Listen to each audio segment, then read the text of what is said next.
What's going on, guys? Welcome to our maiden episode of In Plain Sight, where we're going to do a YouTube cast with your host here. I'm 10, and my co-host is, I'm Andy. It's good to meet you guys. and we're sponsored by nobody because this is the first episode. Hopefully, we'll get some sponsors in the near future. But what we're going to do when we kickstart these episodes off is we're going to bring a little bit of libations, some booze to the table, right? Andy and I, We have to. It's do. mandatory. Right. We like whiskey, we like scotch, vodka, tequila, we like it all. So what we'll do is we'll bring in a brand, each person, right before we kickstart the episode, and just let you guys know what we're drinking, what we think about it, why we chose what we chose to drink, and we'll go from there. You good with that? Yeah. All right. So what are you drinking, Andy? So I've got myself a nice little Cragganmore here. It's a Speyside Scotch, and I'm gonna leave the notes on my tongue for a second, and I'll let you know what I think of it. Sure. So immediately it has the Speyside like depth of flavor. Like you get that ocean, you get that saltiness, you get that nice Scotch burnt oak. It's fantastic. It's slightly peaty, very Speyside, and it lingers like black tea, if that makes sense. Like when you're drinking straight black tea, no additives, it's got that nice linger to it. Very good. I wouldn't recommend it as an initial initial drink for Scotch, but for somebody who likes Scotch, this is a good Speyside. So without getting too deeply into it, for the people who are listening to our YouTube cast, our podcast, they're probably not very sophisticated people. Otherwise, they wouldn't be here, right? What's Scotch? What's Scotch and what's Speyside? Oh God! So Scotch is specifically whiskey made in Scotland, much like how bourbon itself is made in the United States and specifically in Tennessee or Kentucky. Scotland has their own kind of whiskey, and it tastes significantly different. When we say Speyside, Islay, Highlands, we're actually talking about regions of Scotland in which the Scotch came from, in the west the Scotch came from. I'm personally a huge fan of Islay. So Islay is significant for their signature peaty smells and taste, whereas Speyside, which I have tonight, is a lot more about smelling the ocean. It's a little bit more bitter.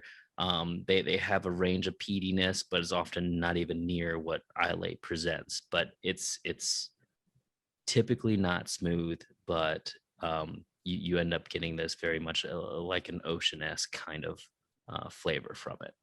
So for our listeners who don't know what peaty is, I usually go with the description of campfire in your mouth, right? It's really smoky. Yeah, that's fair.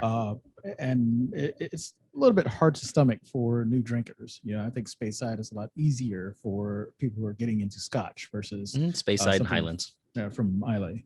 Okay, so here's what I brought with me today. My glass is actually my dang glass that you guys got for me.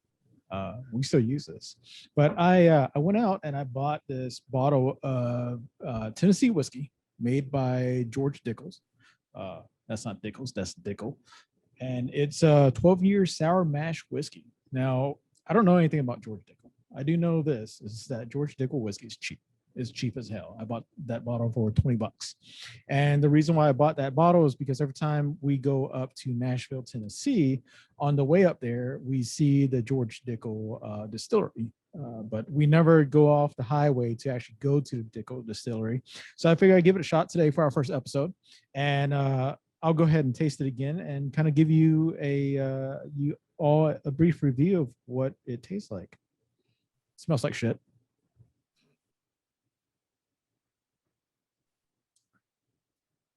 And it tastes like what it smells like.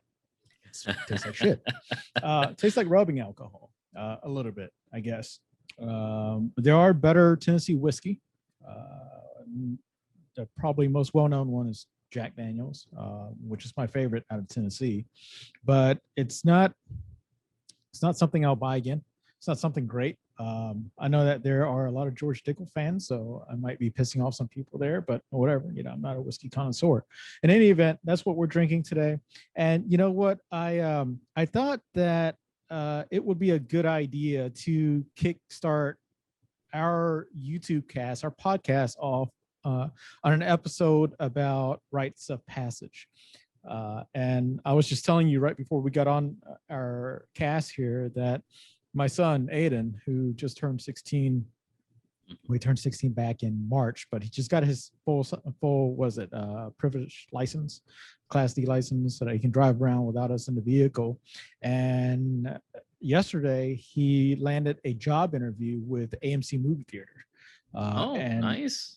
well, as soon as he got off the phone, he came up to me and his mom and he said, "Hey, I don't remember what the interview is." So we made him get up this morning, call the movie theater, and ask what time his interview was. And it was 2 hours from the time that he made the call. So he had to find interview clothes, number one, because he doesn't have any business casual clothes. So he had to go through my closet back when I was like 135 pounds doing some ultra running with you.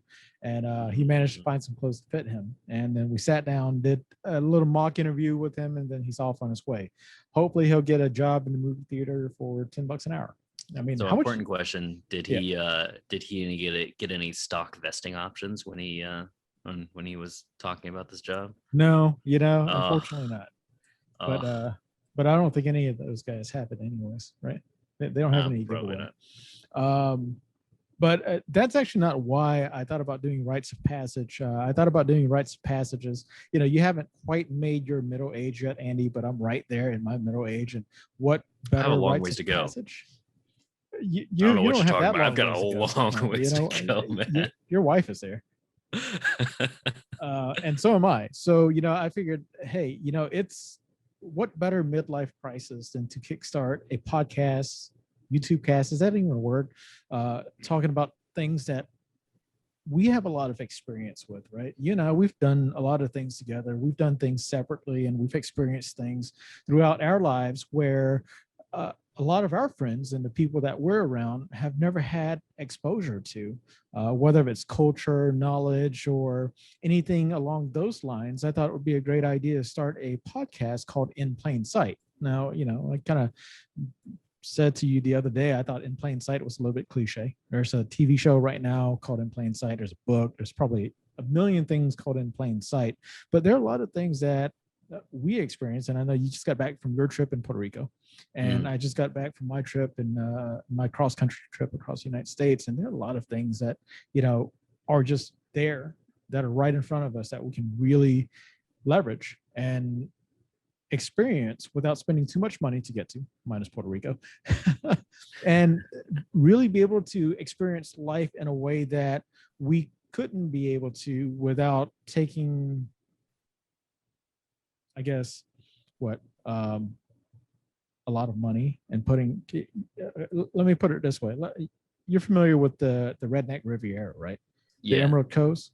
Yeah. So, growing up in Savannah, living in the brown Atlantic, the kids always talked about going to the Caribbean because of the emerald green waters. But very few Americans actually know that some of the most beautiful waters are actually in the armpit of America, in the Florida Panhandle.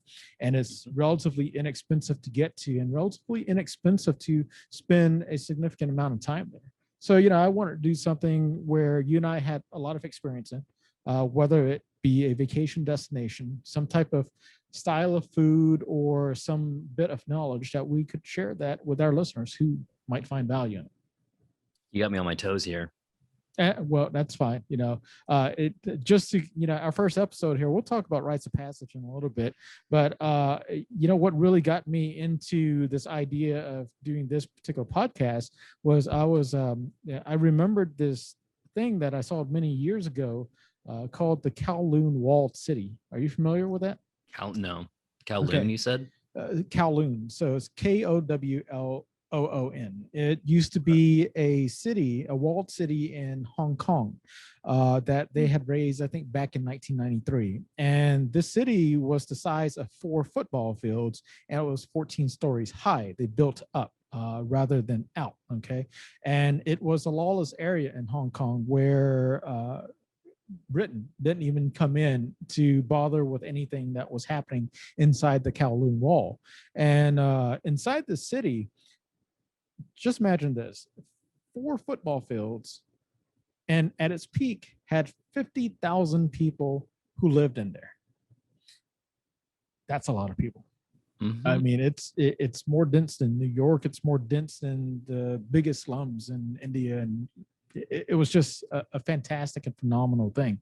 And I say fantastic with a grain of salt there because it was a pretty dirty place, right? It had brothels, it had drug dealers, it was ran by the triads, and to stay inside one of these apartments, I think costs you about $3 to $5 per month, and you got 40 square feet out of it. Now, that 40 square feet wasn't actually just to yourself. You could have potentially shared that with other people who weren't your family who would pay you to rent part of your room. So you could be living in the bathroom while somebody else is living in the kitchen next door in that 40 square feet, whatever next door means, right? And so, anyways, this area was a really unique piece of history that very few people are aware of. And you're a really intelligent guy and you're well studied and well read, but even you haven't heard of Kowloon City. Now, I'm Correct. willing to bet if you saw Kowloon City, you would immediately recognize it, or at Oh, least as you were painting the picture, I know I've seen pictures and videos of this place, and you see that kind of atmosphere in a lot of Asian movies, to be honest with you. right. The Kowloon became a really big piece in pop culture. It was in Bloodsport, and it was in quite a few other movies where they actually shot inside the city because, well, what better place to get dark alley Chinese than in Kowloon.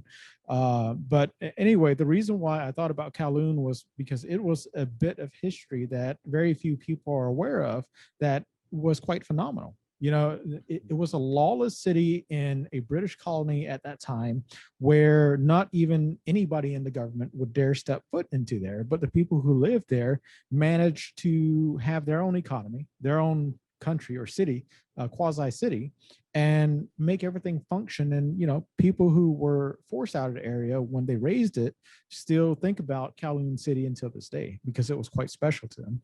But inside Kowloon City, they would make things like fake Rolexes, fake precious Mhm. jewelry and precious brands, but they would also make things like dumpling wrappers, right? Mhm. So it's what year were you born, Andy?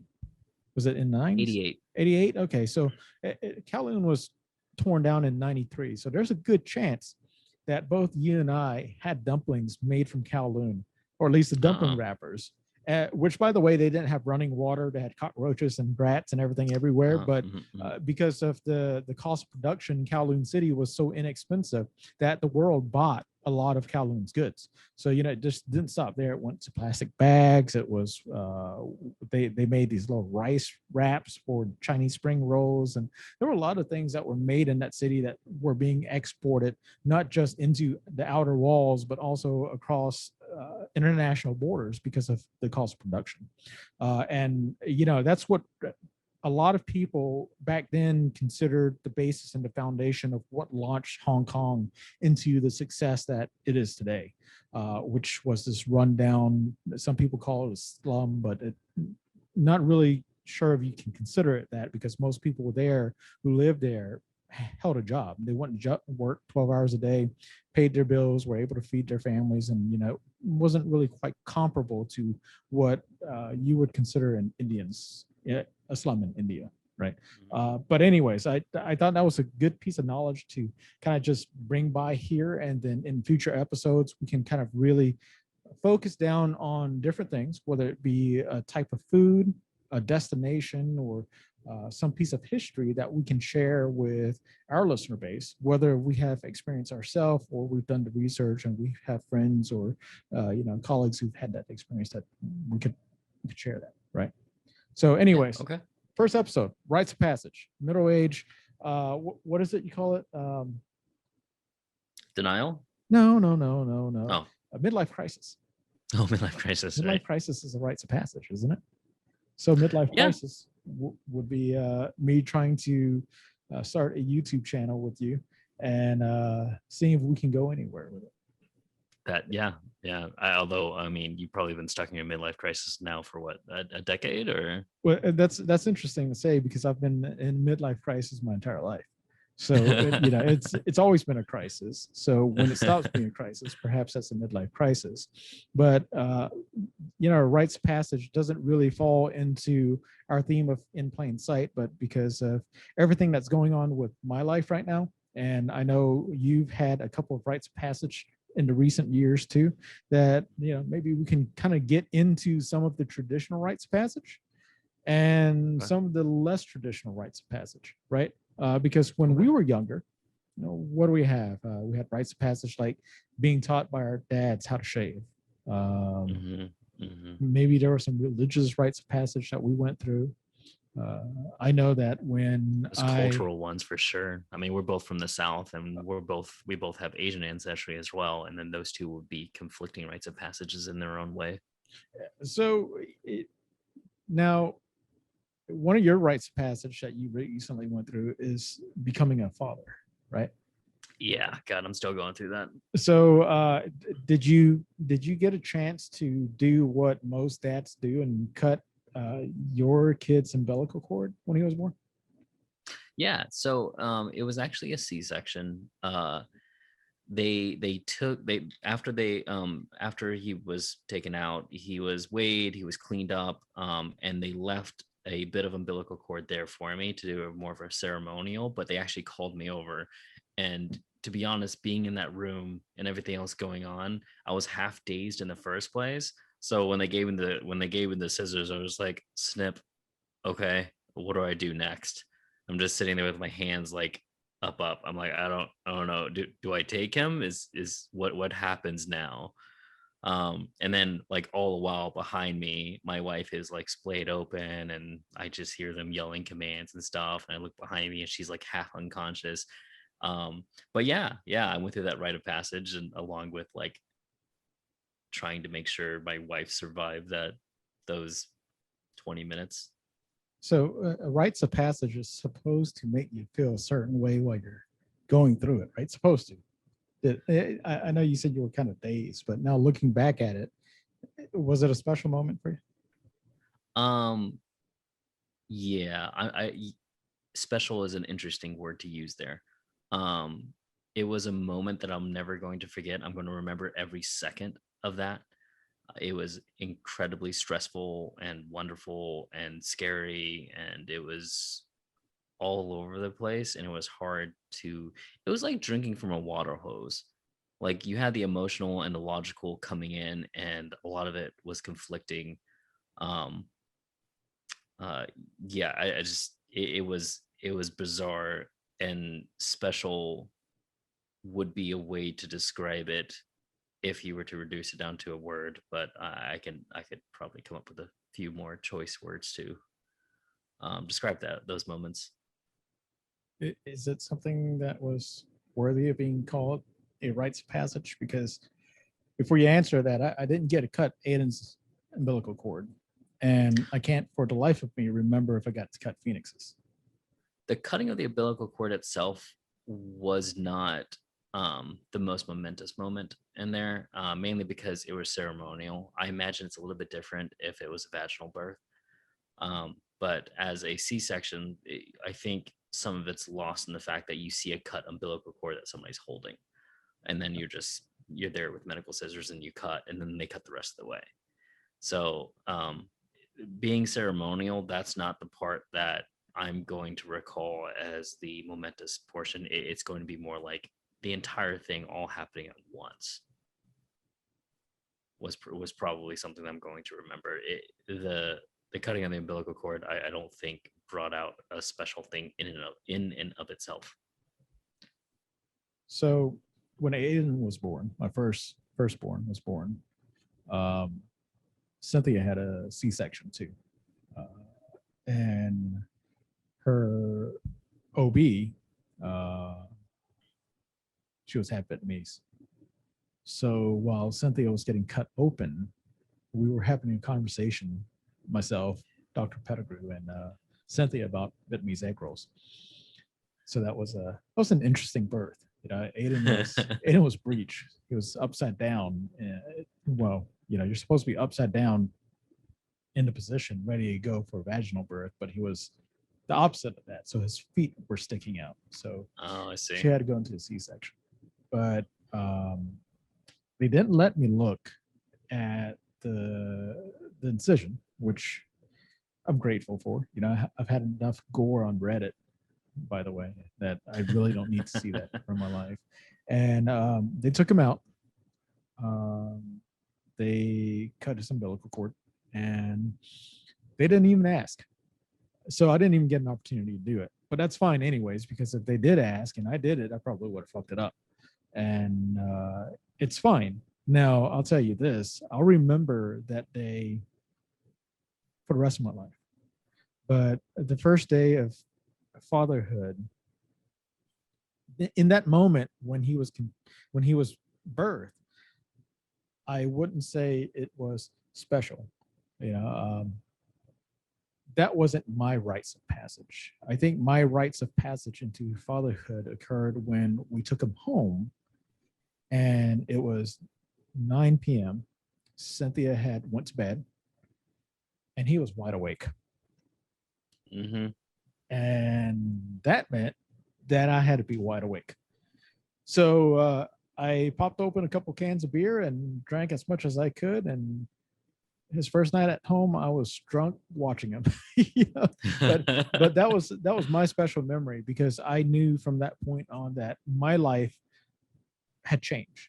You know, that things weren't going to be the same anymore. Before that day, I get to sleep when I want, however I want, for as long as I want.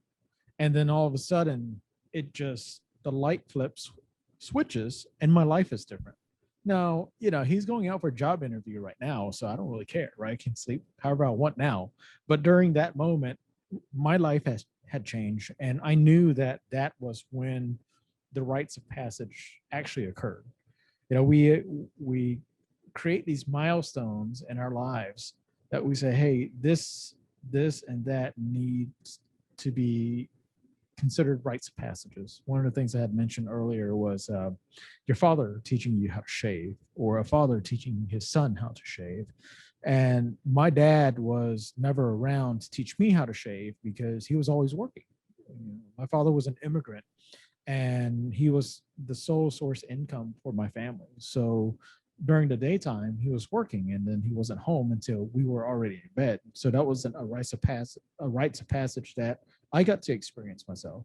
And even if I did, because he was always at work, I don't know if it really would have made a mark on my life that others would say, hey, you know, that was a rites of passage of yours, right? So yeah, I think it has to really make a significant impact on your personal worldview to be a rites of passage. What do you think about that? I'm cool. I like the idea of defining and what this means. I'm not so certain that a rite of passage is something objectively identifiable, at least not during. Um, a rite of passage to me is something that we all go through, or a good majority, a community goes through, and they tend to have to go through the same kind of situation. And on the other side of that situation, there is an obvious change to the person. Now, the change itself is going to be personal. So I don't think you can say that, hey, when you went through the rite of passage, you came out a stronger person, you came out a different person in X, Y, or Z. It's more, you went through it, and that it in itself is the rite of passage. So if we're talking about the rite of passage being something that's um, readily identifiable, I think we have to narrow our focus into uh, how it changed the person, because that's the only. So the rite of passage is a catalyst in a way. You go through a rite of passage and it creates a change because it exists. And then talking about that change and talking about where you came from helps determine what that catalyst was and how it affected you. So I mean, yeah, I like the idea of defining it here. Um, and so it comes back, like, I'm going to throw back a question to you, like, what what was it about that night with Aiden and having those beers that you think changed the person you were? Well, first of all, I've been calling it rites of passage. It's rite of passage, isn't it? First I spell it wrong, and then I say it wrong. So that night was different because up until that point, I was clearly an adolescent. Um, I everything was in my control, and I could control everything that I wanted to do. I could choose who I wanted to be, and nobody relied on me but me. Okay. When we brought Aiden home, and it was only his mother and I, and I had no help, and she had no help. That we realized that, well, all of our freedoms are gone, and I understand that we each had the choice of abandoning ship and leaving our family and throwing his ass at a fire station. But you know, we Still try do. to be, yeah, still do, and I still want to. And but that wasn't a choice that we had at the time, not for us, because we loved him. And when I had to stay awake that night and I couldn't sleep, because not because I physically couldn't sleep, but because somebody else depended on me to be awake to watch him while Cynthia got some rest, I knew that at that point my life was no longer mine, right? So that's what really made the mark for me. Was okay, well, there are some turning points in our lives that we remember very well, and this was one of them, because this was where, okay, if it was just Cynthia and I, and we were, together for a long time, if I wanted to go off to another country to study or to work or something at the time, I could, and I really didn't have to rely on whether Cynthia had agreed to me doing so or not. When Aiden came home, that was no longer a choice, right? Um, Aiden became just not a legal obligation, but also just oh, look, he just texted me telling me he got to his to the AMC alive, so that's Oh, good. nice. Yesterday when I'm going to digress really quick. Yesterday, when he was driving, the day after he got his license, I think I was calling them every 5 minutes, trying to figure out where they were, because they weren't.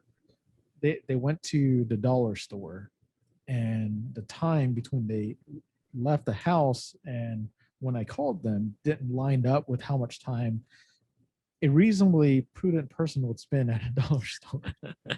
So I bombed their phone to try to get them to pick it up, and neither one of them picked it up. Ooh, And that was pretty worrisome. So we set some oh. ground rules yesterday about what happens when they travel. So he's there. He made it live. You don't make them share their location through Google Maps or anything? Oh, bro, I got them on Find My Device. Okay, I just didn't want to. I had already done it one time before, earlier on the day when they were at Walmart. When they went to the Dollar Tree, that was a separate trip. I didn't want to ping their phone again and appear to be that helicopter psycho dad that I am, anyways. But you were, yeah. Yeah. So, but that's my mark, was when I clearly knew that my life was no longer the same, not just in hypothetical, but I knew right at that point that, okay, well, I can't sleep the way I want anymore. When you guys first became parents, I think one of the first things that I had asked you was, are you getting any sleep? And I think that's pretty common with new parents, but that was a rite of passage for me. And it was knowing that I could sleep anymore. But so let's talk about this, because I'm sitting here and saying, hey, we set these defined rite of passage that each boy and each girl goes through throughout their life. But I just went off and said, well, they're not all rite of passage, because when I taught Aiden how to shave, I will tell you that I was bursting with no emotions, uh, because I'm just sitting here teaching the kid how to shave, and he didn't manage to cut himself, so that was a great thing. But uh, I thought to myself, okay, I got to teach my kid how to do this because my father wasn't able to be there to teach me how to do this. So when I did it, man, it was so. You remember that German girl at the Claremont that you bought? Yeah. Okay. So I yeah, like how you're you're bringing Claremont out on the first episode, but that's cool. yeah. Well, okay. So you remember how you bought that $5 lap dance for me, and 5. It was 20. right, right, and usually when you talk about strip clubs and lap dances, you hypothetically predict a climax, right? Yeah, the climax is the buying it. Yeah. Well, for you, and her climax Oh God, that's right. was a I little forgot. dark. That's Some for would say another. brown. That's for another time. Um, I don't know how I'm comparing teaching my son how to shave with this German lady at the Claremont, but I both of them were very uneventful. Okay. Okay, Okay. so Oh, you that's fair. expect something amazing, right? Well, you never expect anything amazing from Claremont, but you still expect something, right? Entertaining, or at least something of value. And the shaving didn't. It didn't really do anything. So what I was getting to is that okay, so we have these preset rite of passages that we go through. And then we also talked about how really a rite of passage is subjective to each individual person. But if you had to choose a couple of rite of passage for a guy to go through, what would those be? Oh God. Um, Man, we would require some assumptions here, right? Um,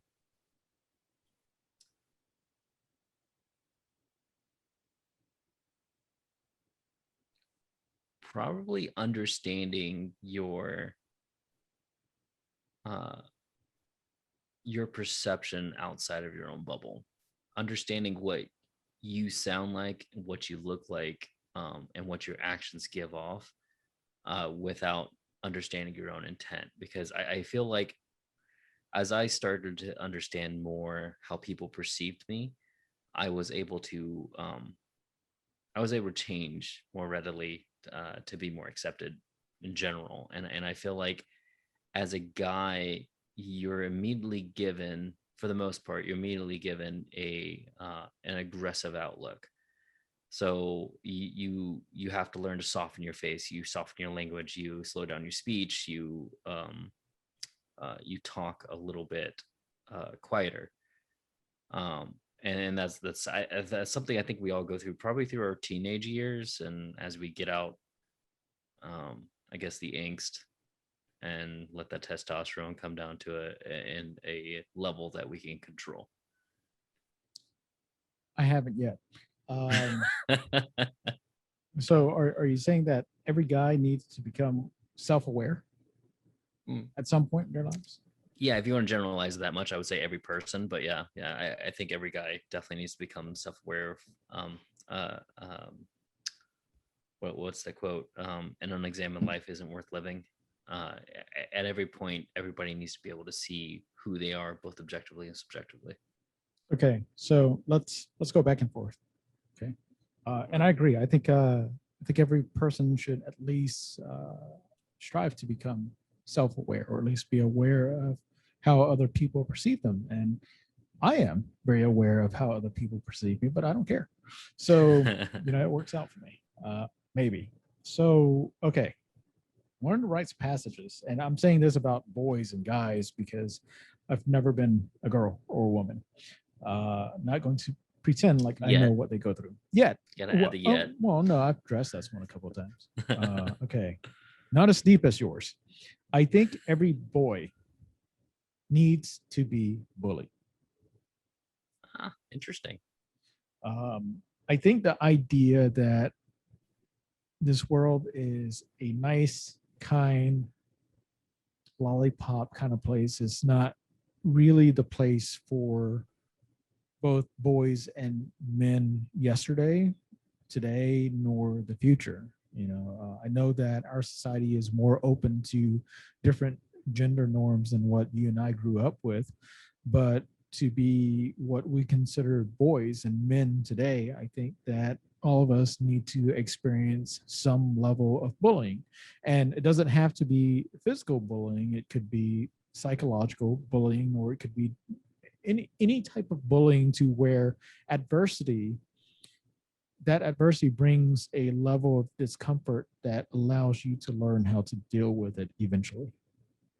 Well, okay. Can you expand more onto what you think bullying does? Like, how does it act as a catalyst into changing somebody into, I guess, What something better? I think bullying doesn't actually make a person better per se, right? I don't think it makes their life experiences better per se, but being bullied at a young age sets their expectations to what life could really be like, right? So just Mm. imagine if a child grew up in a system where zero tolerance was taken very seriously and they never been bullied their entire life. And the first thing that happens when they go out into the workplace is they get bullied. And, this happens everywhere. It could happen at a movie theater. It could happen at a law firm. It could happen at a hospital.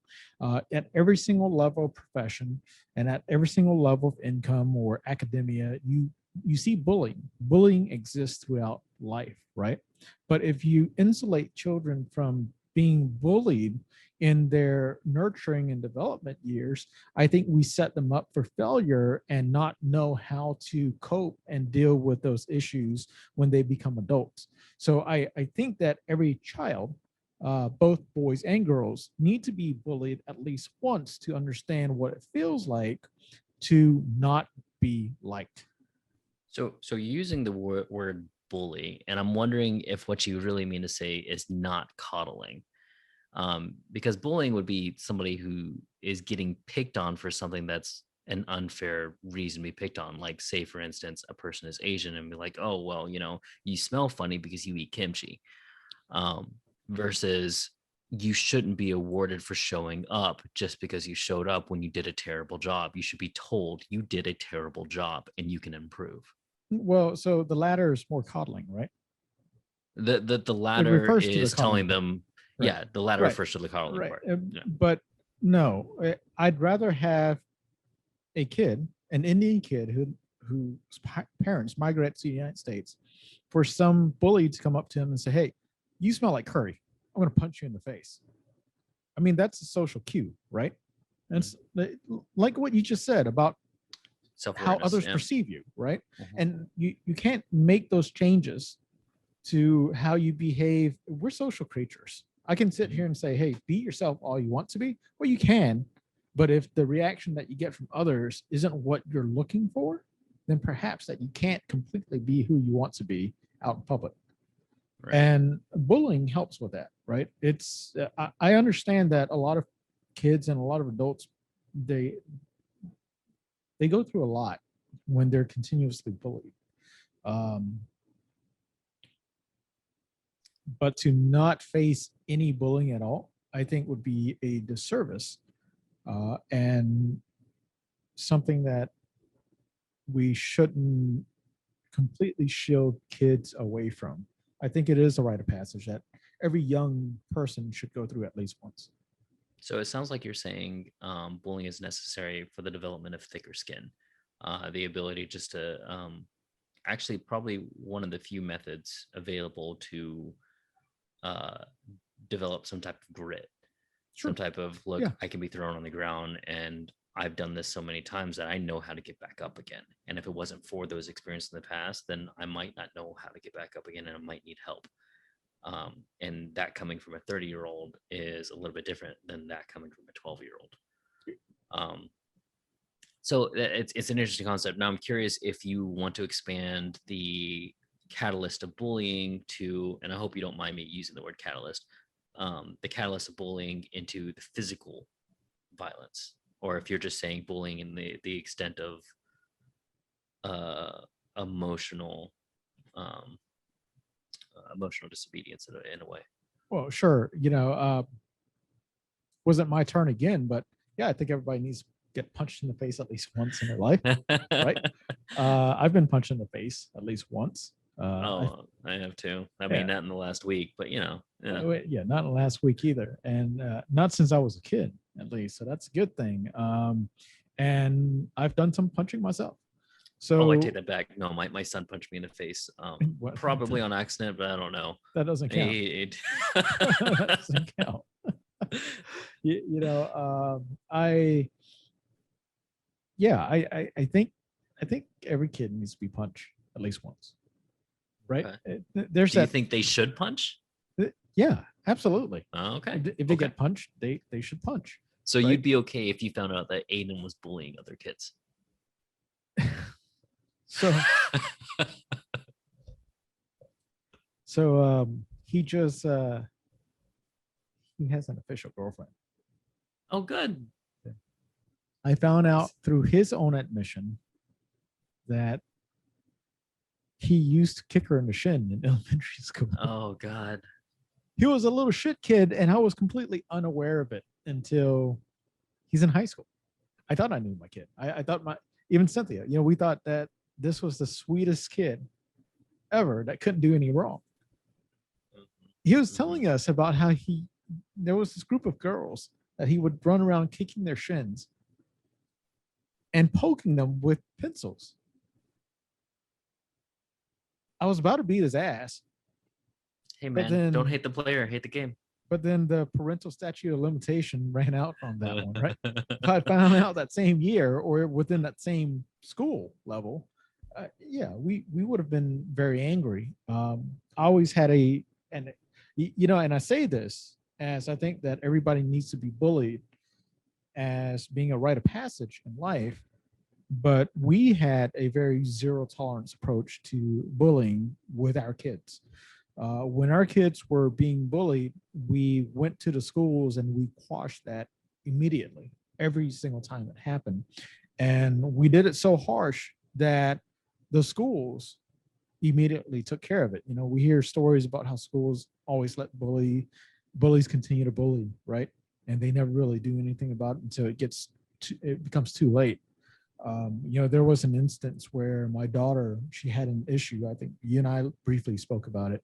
And, I just didn't get the school involved into it, but I also got the sheriff's office involved into it and the school resource officers and everybody else involved in it and make sure that the bully would never see light again inside the school system that my kids attended. Now, with that being said, again, if I knew that my son was behaving in that manner when he was in elementary school, I would have absolutely beat his ass. So I would have done the beating for him. So it's which is weird. I think that's a worthwhile conversation itself. And for us parents here, I know that I live in a community in the suburbs in Atlanta where on Nextdoor and Facebook, parents will criticize other parents and say, hey, where were the parents when the kids were doing this or that wrong? And just for me to find out just a few days ago that my son was a little shithead in elementary school made me realize that I was very unaware with how my children were behaving at any given time, right? But to get back onto topic, I think that every child should experience bullying in some capacity in their lifetime. But it sounds like you're saying you don't think that condoning your own children to be the bullies is healthy behavior. We can't. I think it would be naive of us to say, hey, we can stop bullying, right? I know that we can't stop bullying. Doesn't Especially mean since we don't really have a good definition of bullying. For sure. And not only we only that, know when we see it. But we don't see it most of the times as adults. Right. Even teachers can't see it, and school administrators can't see it. And it's a difficult thing where sometimes bullying starts out as maybe even friendly activities or friends being friends, and then it escalating through time to become something where it devolves into something that is much less friendly, right? And bullying can start from so many different places because, I've been bullied as a kid.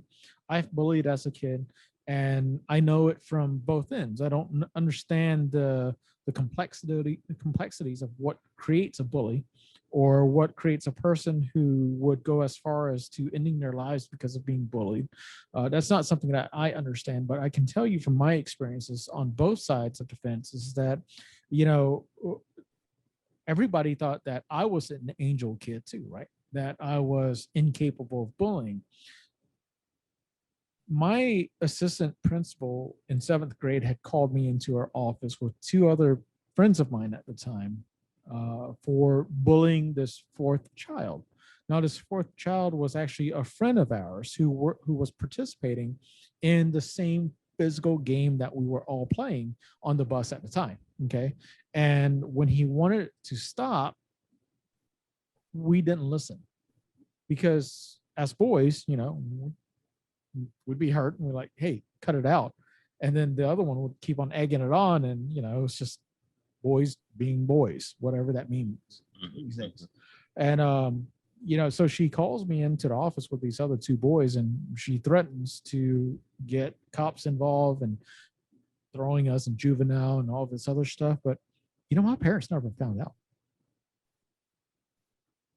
They still don't know about it this day, to this day.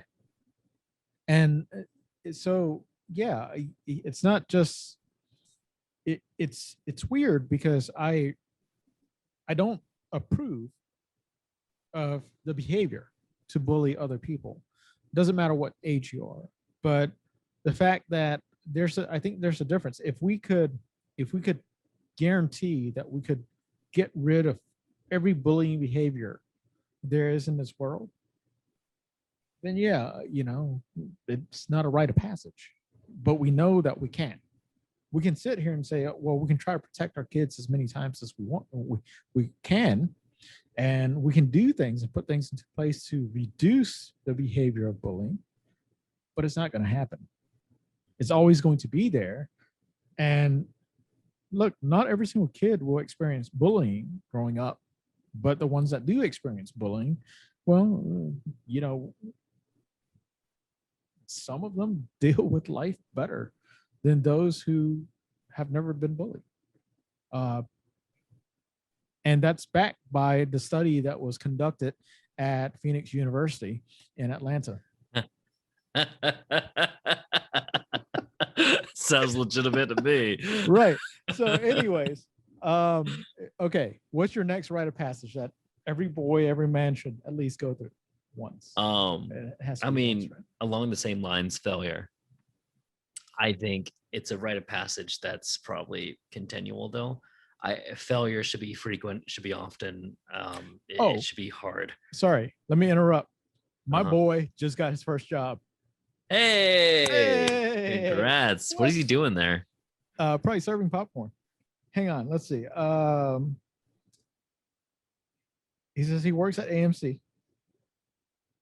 And Cynthia's like, does he show start up tomorrow? And you win? Cool. Yeah, man. He got his first job on his first interview. That's amazing. That's my boy. Yeah. All right. So failure. Yeah. Go. Yeah. I like so it. Like failure is important to me. Like too many times, and I think this goes along the lines of what you were talking about. I think there's too many times where people, even at our age, will approach failure as something against them personally, or something that is a paradigm shift. And failure shouldn't be at all points a paradigm shift. Sure, some failure is huge, it's massive, and it's life-changing. But I feel 99% of the time, failure is just a stepping stone. So if you don't know early on as a child, like, I failed, this is what I could have done better, let me try it again, oh God, I failed again, and you do that 17 times over, and then you go to the point where you're like, oh God, that worked, oh, I should have did that in the first place. You start to realize, like, failure isn't an endpoint, it's just part of the game. And I think, especially for younger generations, failure is just important.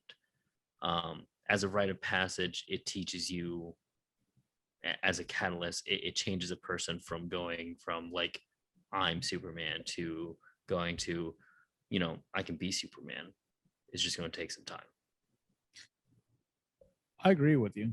I don't think all failure is created equal, especially at the different points in life.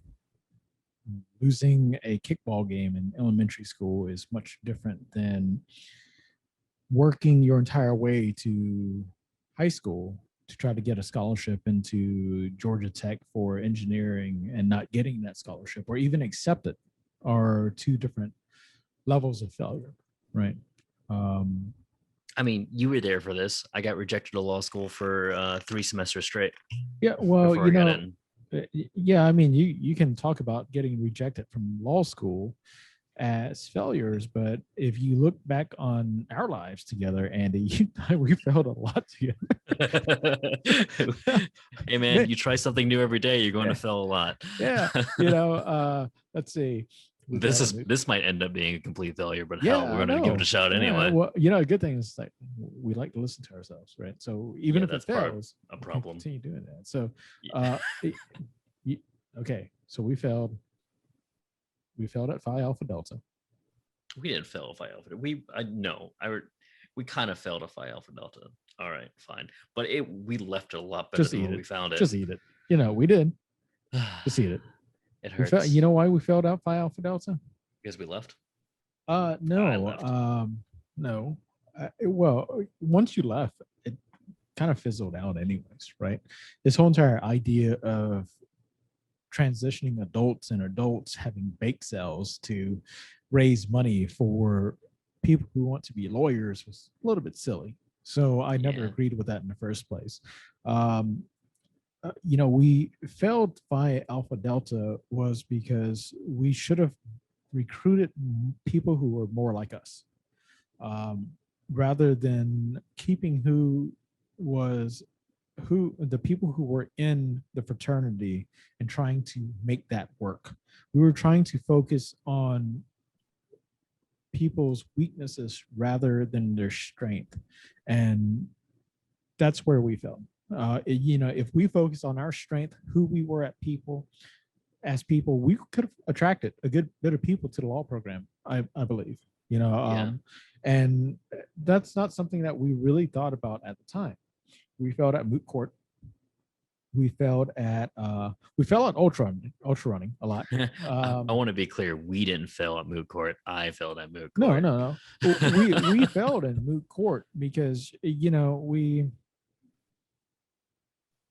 were a good writer, and I was writing about elephants. So yeah, that was still a good argument. I'm just saying. The thing is that I think we handle failure well. I think we handle failure well because we tend to go into areas where we're not comfortable, things that we've never done before, despite everyone around us telling us that we're batshit crazy, and we do it anyways. Yeah, and we never do one thing at a time, which I think is important too. And I think failure is an extreme important rite of passage that everyone needs to go through. Now, it's funny because I was kind of bringing up the idea of rite of passages that guys need to go through, but these really apply to everybody, right? Yeah. But I do think that the age and what those failures are they're not all weighted the same, right? I don't know how you actually felt when you got rejected from those law schools for that amount of time, but it didn't really matter anyways, because out of all of the students in our law program in undergrad at the time, I think you're the most successful. I don't know what they're doing. I would like to comment on that, but I don't know what they're doing anymore. Well, so LaRon is in PI. That's right. Phil is in business law. But that's good. Yeah, business law is great. He's doing okay. PI is good too, but yeah, business laws, like, that's great. It's fantastic. He's in Atlanta, right? Yeah, he's in It's awesome. Atlanta. His Yeah. wife went to school with me, law school with me, Allison, and she became a lawyer. Whitney became a lawyer. She became what appears to be a civil rights lawyer. I'm not Oh, that's good. Wow, not that's completely impressive. sure. Will continued his military career. Will, Mhm. you know, guy, stop making racist jokes. Oh yeah, I remember well. Yeah. Okay. Yeah. Well, you know, he became an officer in the army. Okay. And I don't know if he ever went to JAG or anything like that, but I know he's doing decently well. Um, I'm trying to think about who else might have been in our group or even in our program there. I don't know what Ty is doing. You are Ty Slater. Last time I saw Ty, he's on my he's really he's on LinkedIn a lot. Last time I heard about Ty, he was running for some commissioner race up in Middle Georgia. Weird. Maybe Midtown. But uh, anyways, yeah, I think that, you know, as far as the failure part is concerned, we handle it pretty well. And I think we handle it pretty well because we come from families that were exposed to opportunities of failures over and over and over again. Yep. Your mom is an immigrant. Your father is an entrepreneur. So is your mother. And my parents are immigrants, and I saw them fail many times, mine at least. And I know you've seen yours go through the process too. And I think that at least it helped me understand, you know, whether if I should be afraid of trying or doing things that are different because, well, you know, I failed early in my life where it was embarrassing, and I don't care about it anymore. You know, I'm not willing to go out and just fail because I stopped trying. But you know, I went to law school too, and I didn't finish law school because by the time that I was in my third year of law school, I realized that, dude, I suck at writing. I don't. I'm not bad as most people are. I'm pretty good at writing when I You were sit down way and do better than class. me at one point. Um, and I hate reading. Oh, I love reading this. But yeah, no, I get that. But I think that that's the most important part of this, the rite of passage, is the fact that you were almost done with your law school career, but you knew to cut ties then. Like even though you were on your third year of investment and you were up on the cusp of getting your degree and starting a legal career, you had no fear of saying, you know what, this isn't for me. Like I know I've invested this much, but it's just going to get worse here. And identifying that early is the most important part you can get from failure, because Uh, you know that failure in itself can be a snowball effect. I wish I identified it the first year. Um, Yeah, but you learn faster, right? The more you yeah, fail, the faster you learn. yeah. Well, you know, I think our most recent failure together was Chattanooga 50 miler, right? And I think I failed that before you did. And we got to No, what, man, that 28 was a miles. resonating success. No, it was. It no. Well, look, That was amazing. We were 1 year into training. yeah, training. Training. We weren't even training, man. We were just like we were drinking, eating, and kind of running. That was And my second race of my life. yeah, we did good, man. I mean, we Yeah. ran mid pack for most of the race, Hmm. so we did We went extremely slower, well. we would have finished. Yeah, I think so. Um, and yeah, next time we'll try again. Hmm. I guess we'll figure it out. Okay, so here's my next rite of passage. I think, and this is very specific. Actually, this isn't true. I think every person should at least once be a best man or maid of honor. Oh no, that I feel like that would be nice and it's a pipe dream, but I feel like there's not enough of those situations available for everybody to have had that experience. Right. Uh, and I don't know what it's like on the maid of honor side. Um, but the part of being even a groomsman, or a what do you call them? What's the Bridesmaid. bridesmaid? Bridesmaid. That's it. Yeah. Mm-hmm. Even being in a bridal party, I think it's a rite of passage that everyone should at least strive to. Um, you don't have to be the maid of honor or the best man to get to this rite of passage. It just means that it means two things, right? It means number one, you've made friends close enough with somebody for them to consider putting you into a part of their lives that is very important to them. Or number two, you have friends that really don't have friends at all. Which, in which case, that means that you're still in a very close knit circle with the people who are less social, right? That you're part of a very important day in their lives because they have the opportunity to elope. They have the opportunity to have small weddings where they don't need this large bridal party, right? But the fact that you to be able to get into those festivities with people that you consider close friends, and then to meet your close friends, other close friends, because uh, I don't know how many bridal parties you've been part of, Andy, but the 3. different bridal parties, yeah, well, 3, right? In those bridal parties, did you know everybody who was? Nope. Yeah, right.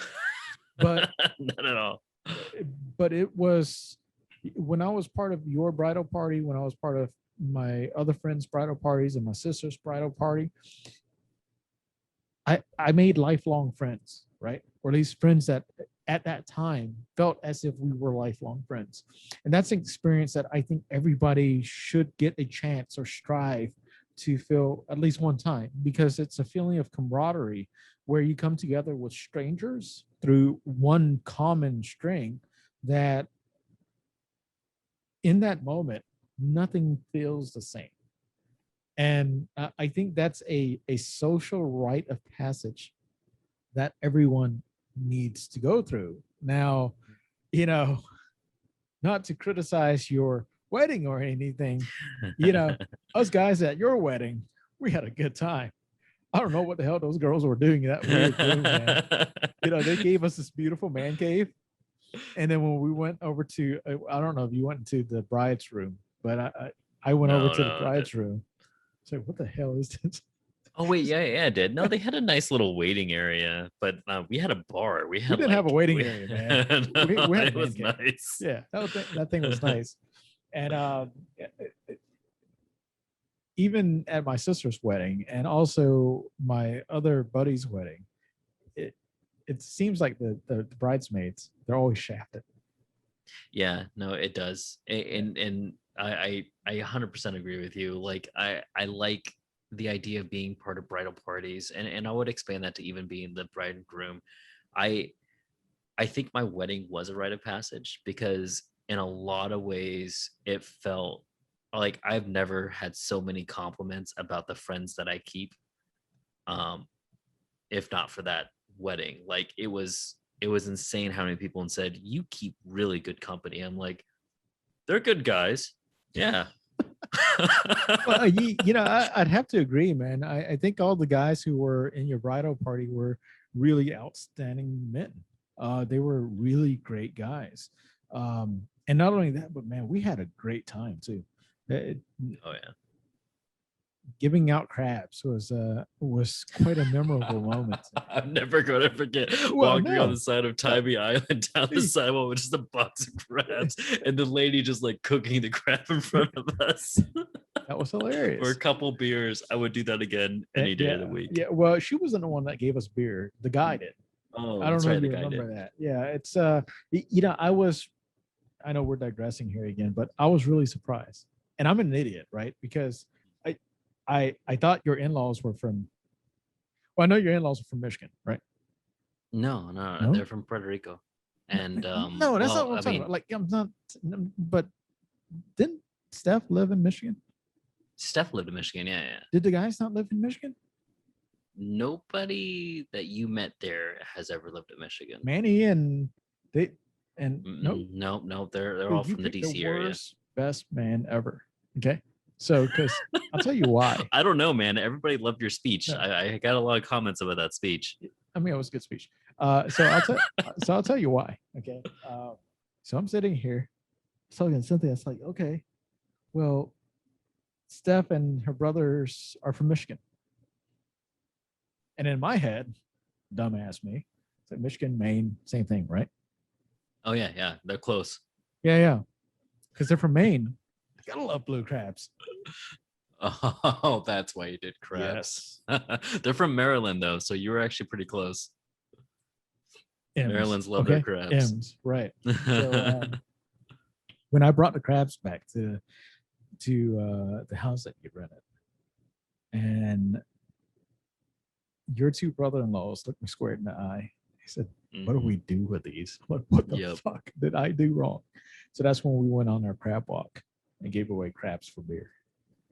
I'll be honest, I thought we were going to do so one of my favorite meals, and for everybody listening, Tin used to do a lot of house parties. I don't know if you count them as house parties, house get-togethers. They were nice, but one of my favorite things I've ever had at your place, the first one I ever had, was grilled clams. And I've always wanted to mimic that ever since, and I have no idea how to do it, but I miss that. That was awesome. It's crazy hard, right? So all you need is a clam and a grill. But it was good. Yeah, it was good. You were so drunk that night, dude. It was a rare occasion that I didn't come to your house, and I mean, I don't know if I ever came to your house and not be. It was oysters. They were oysters. Oh. I do remember the I remember the Low Country Boil night. Yep. I'm not going to talk about Wells, but yes, we're talking about the same night. They weren't clams; they were oysters. So it was the same night. Okay, I wasn't sure. Okay, it was. That was when our buddy Omar opened the beer with his teeth. How's Omar doing? I haven't heard about Omar in forever. He's gone batshit crazy. He was batshit crazy back then. Well, yeah, no, he's went like Robert Downey Jr. full retard. Okay. Oh, nice. Was it Tropic Thunder? Is that what Tropic Thunder? Yeah. Yeah. So no, I'm not gonna get into that. I still like the guy, but he's gone a little crazy. In any event, I think that is an important rite of passage. And by the way, for anybody who's still listening at this point, Andy's deep. I'm shallow. Give me another one, Andy. Oh, for a rite of passage, I mean, we're on the topic anyway. I think hosting is incredibly important because you spend so much time trying to develop an itinerary and activities and food for the people that you want to bring into a place. And like that amount of time to think about other people outside of yourself, I think is incredibly important to just realize life without you. So for example, I can't tell you how many times I've learned that some of my friends have like the most bizarre allergies just because I was like, you know what? Hey, when you guys come over and we'll have a shrimp fry. And they're like, I'm vegetarian. I'm like, I've never known that. We went to B-Dubs how many times? We went to the steakhouse like 3 times. Yeah, I always got the tofu steak. I'm like, I thought you were watching your weight. I didn't know. But I feel like you remember probably, well, not you because you do it all the time, but you remember most of the times that you host. And you always keep in mind, like, oh, the people, at least the small hosting events that you do, the people that you bring in there, you're like, oh, wow, these are, I know more intimate knowledge about them than I did before. And it's, in a way, it's a rite of passage because it changes the way you think about the world. It's like, if it's true in these 8 people, imagine what it's like with 8 billion people. Yeah, so I completely agree with you. I think every person, and I think this is a very gentleman thing to do, is to host at least one major party. And major doesn't mean quantity of people, but that you go kind of all out and bring lavishes to your guests, right? And yeah, look, I know very well that I learned things about people that I didn't know about them before a major party that I host. Like grown women can urinate on my couch 3 times This actually before happened, folks. For everybody listening, still, this before actually being happened. removed from my home. And as I was removing her from my home, the only leverage that I could get to pick her up because her husband was quite intoxicated was Always. under her very large breasts. Look, I'm a married guy. I wasn't attracted to her. It was the only damn ledge that I can hold on to. And I didn't even hold on to her. You know, I just kind of wrapped my arm around her. And that's just what happened to rest or on my forearms. And I drug her outside because I got tired of her peeing on my couch and the floor. So yeah, you do get She to did know apologize for that, though. her husband did. Oh. Her husband did. And no, you whether and we, you know, we don't dislike her for it. We still love them very much. They're still really great people. And we don't have a single ounce of animosity towards them because of it. You know, when we host a party, whether if it's a formal one or if it's a little bit wild and not kid friendly, even though we're kids, there are plenty of them. That you know we make sure everybody has a good time, right? My biggest concern growing up in my family is that we have to be great hosts. We have to show people a good time because when they're with us, they shouldn't have to worry about anything else other than to have fun when they're in our presence. So when I have my parties, is that I want to make sure that we have the best times, have the best of people there.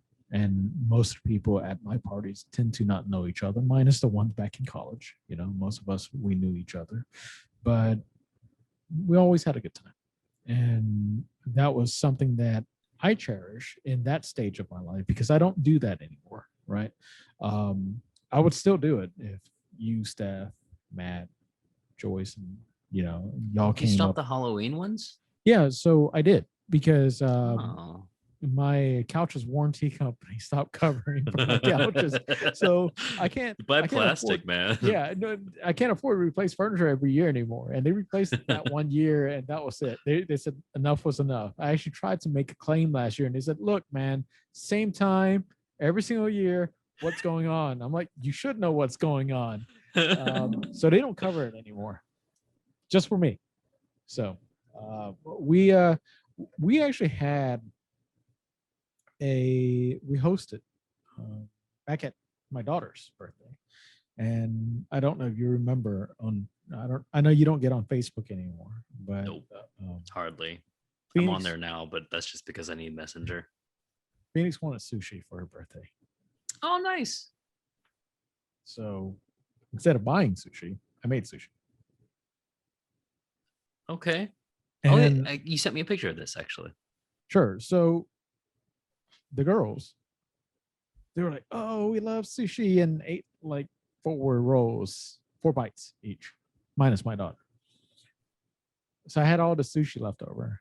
Decided to invite some friends over, and they came over. They brought drinks, and we sat down and we had a fantastic time. You know, because when they came over, we had three large, you know, that Williams Sonoma cutting board that I got you and stuff. And so we had 3 of those filled with sushi when they came over. Wow, that's a lot Between of sushi. 4 adults. Wow, that's a lot of sushi. Yeah, that was a lot of sushi. So Sounds you know, amazing. between the moonshine and sushi, man, we had a great time. Moonshine. Should have got sake, man. Well, And those gourds. yeah, yeah, yeah, dude. I made 4 plates of sushi for my daughter's birthday. I was broke. I couldn't buy the dirtiest of sake at that time. Okay? Shouldn't have bought good quality fish. You should have just bought the regular fish. I no. Anyway, I gotta buy the good fish, man. No. Yeah, you gotta buy the good fish. But no, I agree with you. I know hosting and being a great host makes you a better person. You know, even if you invite people that you hardly know before the party, afterwards, you know them really well. Sometimes you forget. A lot of times you forget, but we're fortunate to have, and like you guys, your parents, when we were over there for the barbecue, having the land and the space to host large parties is a fantastic thing. While all of my socialite friends go to galas and balls and all these things, you come to my house for the trashiest party that you can find in Woodstock, man. So what do you get? I don't agree with that, by the way. I loved your parties. I loved your hosting. It was Doesn't awesome. make And I it not love the trashy. fact. I don't think it was trashy. I thought it was fine. And I love the fact. I thought it was great actually. And I try to mimic a lot of the things that you guys have done. Because it's welcoming. It's comfortable. You can come in there as a stranger to everybody, and I often did, and feel comfortable where you are. And I think that's important. I think that's great. So I would say it's far from trashy. It's well planned. But yeah, no, I'm 100% with you. Like, hosting is just incredibly important, just as a human being, just because you spend so much time thinking outside of yourself. So this goes into my next rite of passage, and it's a weird one because it's not really a rite of passage, but I think it's something that everybody needs in their lives. Everyone needs good friends.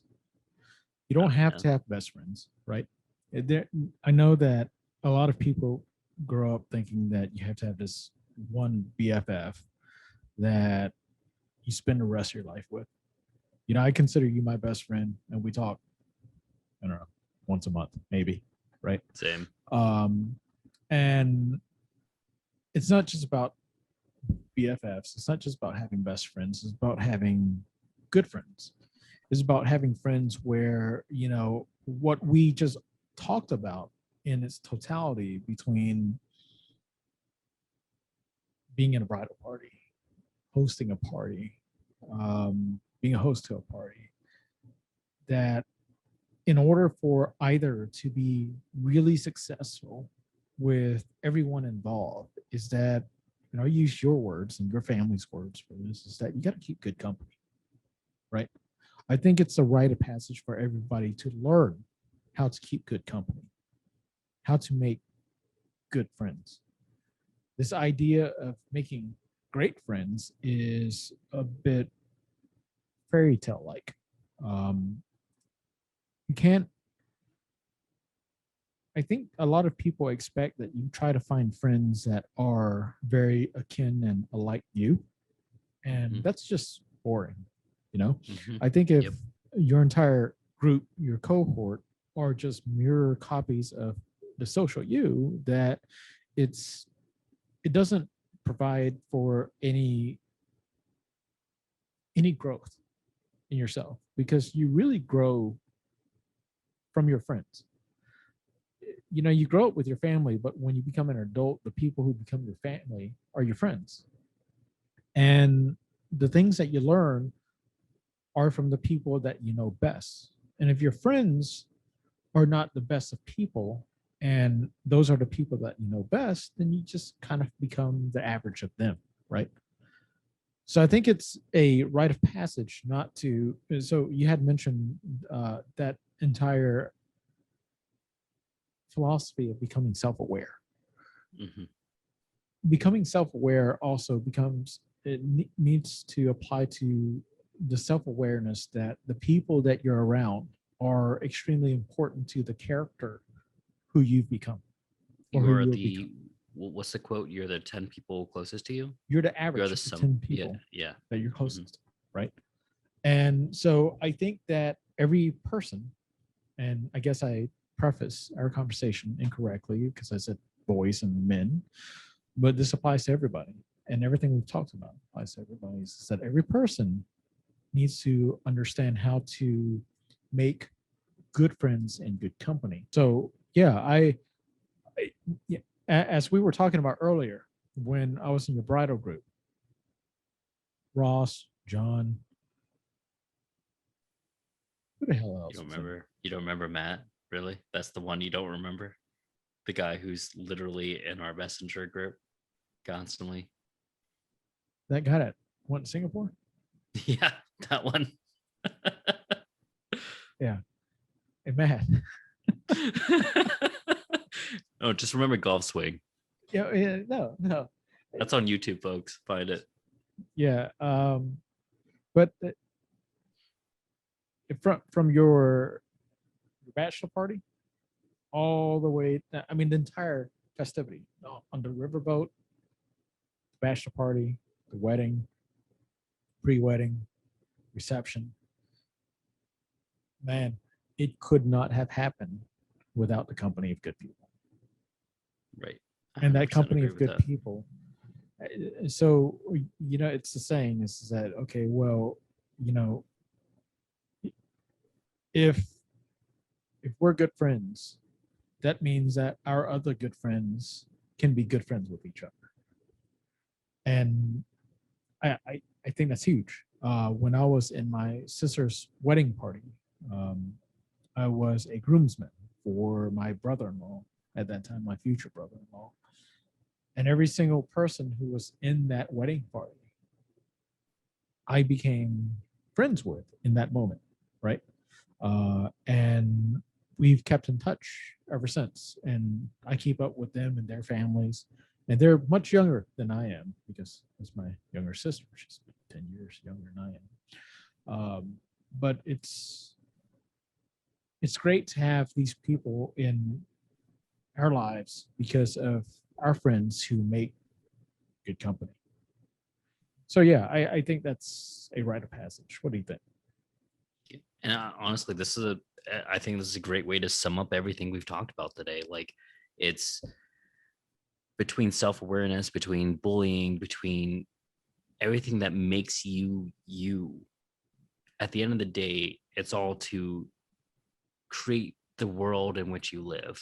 So developing this personality to who you become, all these rites of passage, create this world that is socially involved. You have those people that you decide to keep close to you. And if somebody annoys you in your life, if somebody is creating a barrier for you to progress, then that's not them. That's on you. That you should perceive that as a failure, drop your ties and go. But if you don't know how to perceive that as a failure, then that's a rite of passage you haven't gone through. So I think this principle of like keeping good company, that as being a rite of passage, is almost the cherry on top. It's the rite of passage that requires the sum of the others that we've spoke about. You can't get there without knowing what failure looks like, without knowing who you are, without knowing that, hey, you know what, they don't have to have the same opinions as me. We don't have to come to the table and say we agree on everything. We don't have to come on the table and say we agree on most things.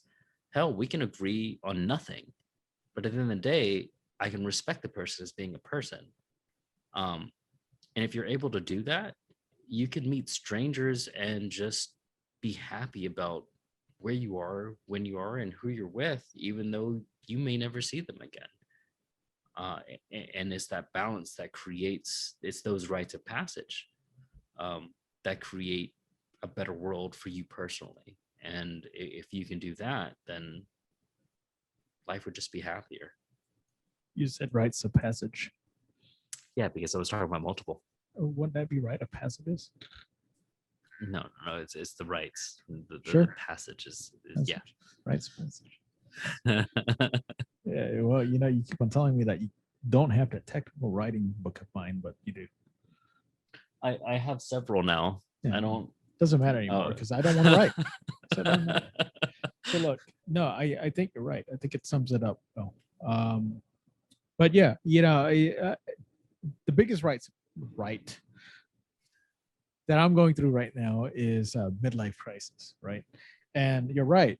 I was going through this idea about midlife crisis the other day, and I realized that I don't know what my midlife crisis is, and I'm not sure if I understand when that'll happen.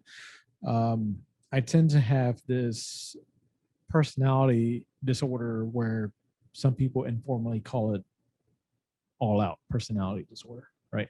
Yeah, so do Where I. If it's a disorder, then so do I. But I don't think it's a disorder. I think it's just who we are. yeah, and I don't see a problem with that. Same. But everything I've ever done, and I know that everything you've ever done, we've put our all into it. Whether if we fail or we succeed, we put our all into it. And speaking of midlife crisis, I'm almost 40 now. And I think my family averages about 80, 90 years old. So I'm about at my midlife, right? But I don't really know how to identify that midlife crisis because, well, as we had mentioned earlier, a rite of passage needs to make a subjective and personal mark on our lives, right? Mm-hmm. And I don't know when that's going to occur for me or if it's going to occur. Most guys will go out and buy a sports car at an older age in their life because they can afford it and they want to splurge on it because they never did before. Andy, you know me, I don't want anything because I get myself everything. I do everything because I want to do everything and I have the capabilities to do everything that I want to do. And at this point, I know that I perhaps missed out on something that I wish I would have had at a much younger age.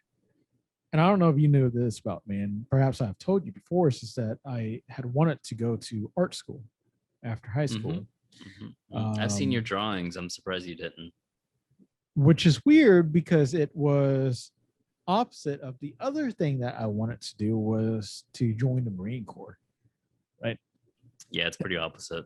Yeah, right. So the Marine Corps told me to go fuck myself because I had a G. Well, I didn't even have GED at the time, and I had tattoos on my arms already, and they weren't going to let anybody like me inside the Marine Corps. Although I thought they had really low standards, and my They do. yes, I know. Thank our veterans. God bless you all. So I was actually about to join just a couple weeks ago. So I had been speaking with both Air Force and Army recruiters before I went on my cross country trip, and we had planned that when I came back in July, that we would start the process. So right now I can run about a 7.5 minute mile. That's Pretty pretty good. fit. Yeah. Um, But you're old. Pretty healthy. But you're old. Well, the Air National Guard and National Guard have raised their age to I think 42. I'm sorry. I wasn't thinking we were talking about Nat Guard. You're probably fine. Yeah, well, so they want me to enlist before they allow me to try for OCS, which is Officer Candidate School. I'm too old to put up with fucking E4 shit, man. Actually, Air National Guard's E3, National Guard's E4. So, but you're talking about a weekend every 1 month, 2 months? Well, I want to fly. So if I fly, You want I to could still. fly? Yeah, that's so- right. Your eyes are actually good. Right. So I can't fly for Air National Guard. So they fell off my list. National Go Guard, for I could, Army. yeah. So National Guard, I could have warrant officer into flying helicopters, which I can fly a helicopter. Problem is that by the books, even though I can OCS as an officer at my age, warrant officer, you have to be 38 years old. I'm 38 years old. I would have to get an age waiver. And if you're familiar with the Army's bullshit, which I'm sure you are because you came from Hinesville, Georgia, where Fort Stewart was, is that, when your recruiter tells you, oh, you'll be fine, you'll get into the warrant officer program, they're full of shit. Yep. Right? So get it on paper. Yeah. Which none of them were able to do. They used to have this program called Street to Seat, which they allow people to have either a college degree or go straight from high school into a helicopter seat. They don't do that anymore. So that was an option for me. So I had to kind of, right. There you go. So I kind of had to weigh my options because, my kids are both in high school this year. And one of them is driving. So both of them will be riding to school together and coming home from school together. And if they don't come home from school together, then one will ride the bus home. But for the last 10 years of my life, between Cynthia and I, we've taken them to school every single day. Mhm. Comes August 2nd will be the first day that they both go to school, Andy. And I'll be fucking fishing. Are you scared? Of fishing? No, I'm not scared of fishing. No, What do you- bro. Are you scared? Are you scared of them going to school by themselves? Yeah, man. Of course I am. But so I was going I to. remember when I lived with you, it was essential that I came and picked them up at the end of your driveway. Yeah. You know, so since I couldn't fly helicopters when I was 18, I decided to become a helicopter parent instead. It's worked Basically so a far. falling brick anyway, so that works. Yeah, well, right. But yeah, so I weighed my options and decided not to do it. If I flew for the National Guard, it is a 10-year commitment, which I wouldn't have a problem with. The problem is that Cynthia and I are at this age where we're traveling a lot. We're fortunate to be in our 30s and traveling a lot more than most people are. So anyways, I decided against doing that kind of thing. So my midlife crisis was part that, right? Was reconsidering going into military because perhaps one of my biggest regrets was not serving. Same. So, Same. well, yeah, you kind of are right now, man. Ish. Like, I think it's different from what I'm doing. I'm doing something for the public service now, sure, but it's different putting your life on the line. Like, I wanted to join the army. And I guess to paint a picture, I come from a family who you can go back to each generation and find that there has been somebody in my family who's fought in every war in the United States. Um, and that breaks with my brother and I. And I don't think I've ever lived that down. Like there was none of us that actually fought in the Gulf War. Um, like even in an extended family that I'm aware of, nobody actually fought in the Gulf War, which feels almost like a disservice. I'm glad to be in public service, but I think there's a different feeling when you're actually giving your life to your country, or possibility of giving your life. I don't know. In my mind, it's got to be different. But I'm with you. Like, I regret not joining up when I could have. I will say that if I did, I would not have ended up in law school because the recruiters told me, like they told you, get in and we'll decide afterwards. But, more than likely, there's no chance that somebody with your, I'm going to paraphrase level of stupidity will end up in law school. Yeah. So I took that as an insult, and then I went to law school, which is probably why I didn't join up. You went to law school despite everybody telling you no. You Yeah. did well. And to finalize this rite of passage thing and my midlife crisis, Andy, is I'll be going to see the lieutenant in my county's fire station tomorrow because I'll be volunteering and joining their firefighting, Nice. search and rescue, and diving teams. And diving? I dive. Did you? I'm certified. Yeah, but have you can't learned to swim? No. Oh, okay. I can't swim. Okay. Yeah, I can dive. Awesome. Not like a fish. You dive, you just can't come back Yeah. up. I get that. Yeah. So, all right, check it out, guys. We'll get more focus on what do you want to call this? YouTube cast, podcast. So we're gonna do both, right?